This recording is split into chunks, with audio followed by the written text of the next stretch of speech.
Hello guys, आज जम्मू कश्मीर में voting के दिन। देखते हैं आज हमारे घर में कौन किसको वोट देगा।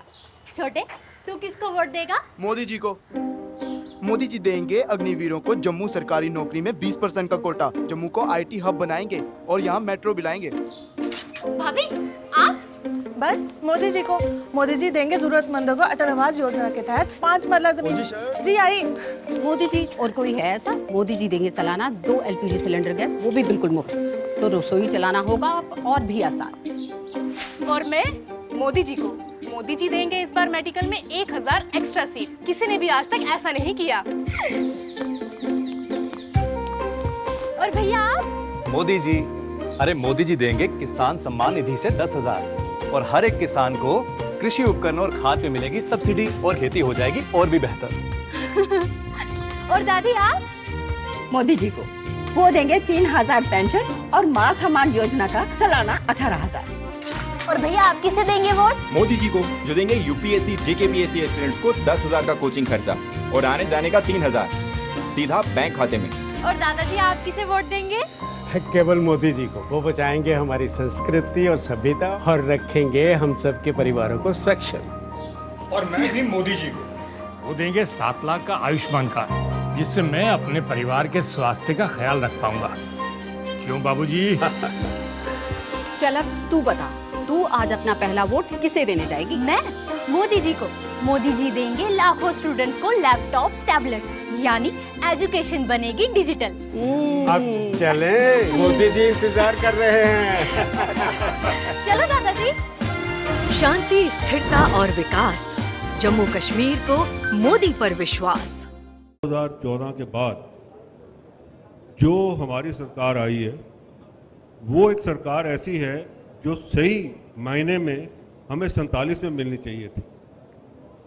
47 से लेकर 2014 का जो सफ़र है, वो एक ऐसा सफ़र था, मैं ये कहूँगा कि उसके अंदर अगर मैं फौज की ही बात करूँ, आप देखिए 71 तक जो फौजी को पेंशन मिलती थी वो लास्ट पे ड्रॉन की 70% थी और जो सिविलियंस को थी वो 30% थी। जब 71 की लड़ाई में इतना अच्छा एक मैं कहूँगा तोहफा हिंदुस्तान को दिया कि बांग्लादेश आज़ाद किया हमारे फौज ने, और इतनी जल्दी किया, और वेस्टर्न फ्रंट के ऊपर भी कितना हम इतनी सैक्रिफाइस करके लाहौर तक पहुंच गए थे। उसके बाद में थर्ड पे कमीशन ने क्या किया, ये इंदिरा गांधी का दौर था, उसके अंदर पेंशन घटा के 50-50 कर दी और उसके बाद ये हमें कहा कि आपको OROP मिलेगी। वो 71 से लेकर 2014 तक ये OROP जो है, ये किसने दी हमें आके? ये इसी सरकार ने, मौजूदा सरकार ने दी, और उसके लिए हम शुक्रगुजार हैं।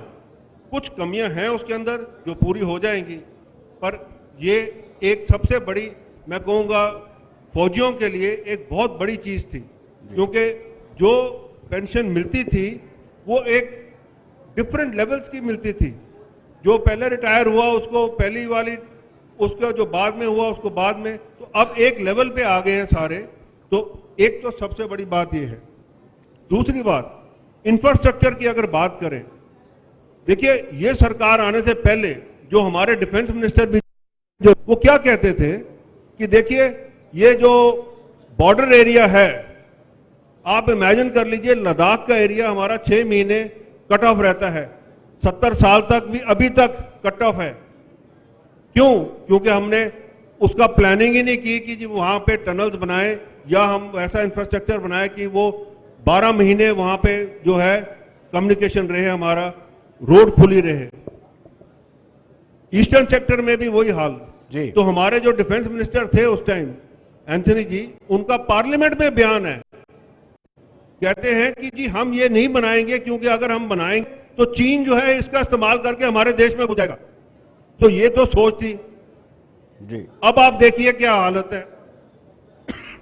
ईस्टर्न सेक्टर के अंदर आपका टनल सिस्टम बन गया है। यहां पे लद्दाख के अंदर आपका जो जोजिला वगैरह भी तैयार हो रहा है, वहां पे अटल से जो टनल है हिमाचल में रोहतांग में बन गया है, आगे के टनल भी प्लान है। आपकी रेल लाइन जो है ऑल्टरनेटिव रेल लाइन जो है वो हमीरपुर से सीधी जाएगी लद्दाख को। तो ये जो चीज है ये दर्शाता है कि ये जो सरकार आई है ये देश के लिए और अपने सिक्योरिटी के लिए सोचती है। मैं आपको रोकूंगा, मैं सीधा चलूंगा विजय सागर दीवान जी के पास। और ये इम्पोर्टेंट भी है, इस चुनाव में जगह जगह जाकर के अग्निवीर को लेकर के कहीं ना कहीं पब्लिक के बीच में एक नया नैरेटिव तय करने की प्रयत्न किया जा रहा है। अग्निवीर को लेकर के आप कुछ स्पष्ट करेंगे कि क्यों इसका विरोध हो रहा है? देखिए, ये जो अग्निवीर का दुष्प्रचार किया जा रहा है ये बिल्कुल गलत है। इमोशनल लेवल पे बोला जा रहा है कि 4 साल के बाद रिटायर हो जाएगा, बाप रिटायर हुआ नहीं, बेटा रिटायर हो गया। इस किस्म की बकवासबाजी की जा रही है।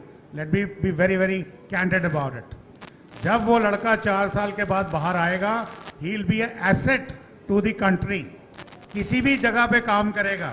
फिर अगला सवाल आया कि काम कहाँ है? हमारे पास नौकरियां तो है ही नहीं है। ग्रेजुअली अगर आप देखेंगे, आपको हर रोज अखबार में मिल जाएगा, किसी ना किसी नेशनल ऑर्गेनाइजेशन में उनके लिए रिजर्वेशन करनी शुरू कर दी है।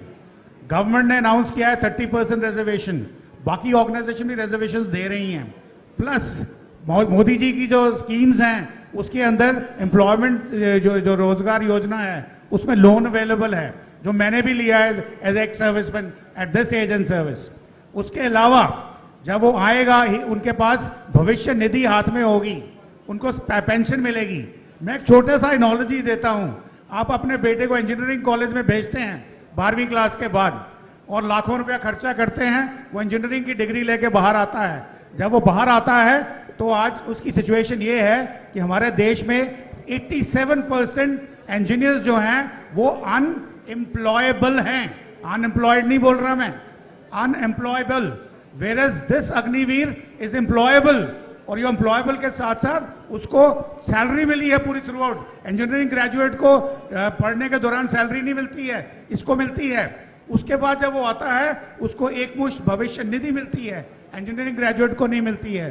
तो आपको नहीं लगता कि ये लोग जब आएंगे आपकी सोसाइटी के अंदर, they will give you a better citizens, more motivated, discipline. आपको ये डिसिप्लिन फोर्स प्लेटर में मिल रही है, परंतु आपने बोलना है कि बाप रिटायर नहीं हुआ, बेटा रिटायर हो गया।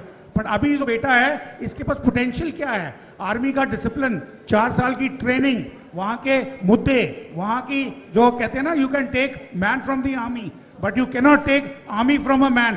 तो ये वो बात बननी है। तो ये देश को समझना चाहिए। और ये जो फिर मैं बोलूंगा, मुझे कहते हैं कि आप एंटी कांग्रेस हैं, एंटी राहुल गांधी हैं, ऐसा कुछ नहीं है। मैं देशवासियों से, आप सब लोगों से सिर्फ यही बोलूंगा, कोई भी चीज आपको प्रेजेंट की जाती है उसके तथ्यों पे चलिए। और ये कोई नई चीज नहीं है, हमारे पास शॉर्ट सर्विस कमीशन ऑफिसर्स की ऑलरेडी है। ये मेरे साथ कैप्टन गौड़ साहब बैठे हैं, ये भी 5 साल नौकरी करके बाहर आए हैं। आज ये जम्मू के जाने माने प्रतिष्ठित व्यक्ति हैं, एक सफल एंटरप्रेन्योर हैं, इसीलिए आपके सामने स्टेज पे। तो इनके जैसे अगर ज्यादा लोग आ जाएंगे तो वो कहां से आएंगे? अग्निवीर आएंगे। तो आपको क्या प्रॉब्लम होने वाली है इसमें? आप बताइए मेरे को, यस और no, all of you please, yes और नो। जी, ये तो it's example setting in front of you. इनको हम अग्निवीर नहीं बोल रहे क्योंकि ये ऑफिसर क्वार्टर में थे। तो अगर आपके पास लोअर लेवल के लोग, गांव के लोग या कम पढ़े लिखे लोग 12वीं क्लास के बाद एक किस्म की प्रतिष्ठित होके आते हैं, एजुकेटेड होके आते हैं, देशभक्ति का जज्बा लेके आते हैं, तो ये अच्छी बात है कि खराब बात है? मैं आपको यकीन दिला रहा हूं, कोई अभी अग्निवीर स्टार्ट हुआ है, अभी धीरे धीरे ये चुनावी मुद्दा बनेगा। साहिब साहब कुछ बोले। एक सवाल बड़ी बार पूछा जाता है, अभी भी एक सज्जन यहाँ पिछली टॉक में बात कर रहे थे जी कि एब्रोगेशन के बाद क्या आतंकवाद खत्म हो गया। और ये जो छुटपुट किस्से हुए कठुआ में और डोडा में, इनकी मिसाल देकर क्या आतंकवाद खत्म हो गया? मैं टॉलेस्ट ऑफ कश्मीर लीडर्स जो ये सवाल पूछते हैं, पुराने 2-2, 3-3 मुख्यमंत्री ये सवाल पूछते हैं और ये सवाल पब्लिक में भी आता है। आज एक फौजी के तौर पर जवाब देना चाहता हूं, हाँ, कश्मीर में आतंकवाद खत्म हो गया है।